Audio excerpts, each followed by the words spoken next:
ოი სხვათა შორის რაღაცა ცოტა I don't know რაღაცაერთ უცნაური თემა არის, მაგრამ თან საერთოდ არაფერი უცნაური ამაში არ არის.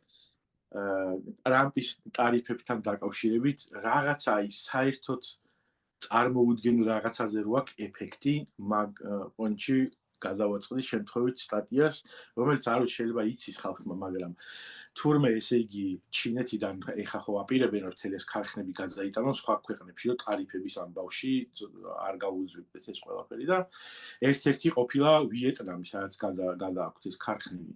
და მოკლედ ამ მშენებლობის ბუმი დაწყებულა იმ ხელა, რომ ქვიშა აღარ აქვთ რა, რომ ააშენონ ქარხნები და ფაბრიკები. და რეგულაცია დაუწესებია თან ადგილობრივ მთავრობას ქვიშის მოპოვებაზე, იმიტომ რომ სადღაც ზედმეტად ბევრი ქვიშა მოიპოვეს და გზები ჩამოინგრა.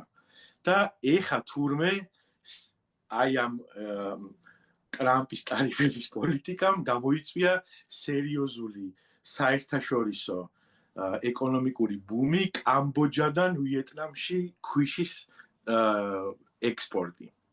თქვა კაცმა ავაყვავებო ეკონომიკას, უბრალოდ არ დაუკონკრეტებია რომელ ქვეყანაზე იყო საუბარი. და აღმოჩნდა რომ თურმე 11 მილიარდი თუ მილიონი მოიცადე, არ მახსოვს.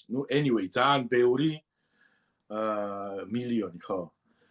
არა, 27 მილიონი კუბური მეტრი ქვიშა გადაუზიდიათ კამბოჯადან ვიეტნამში და მე სურათსაც ჩაგიგდებ რომ დადო აქ მდინარე რომელიც ამ ორ ქვეყანას შორის არის ამაზე არის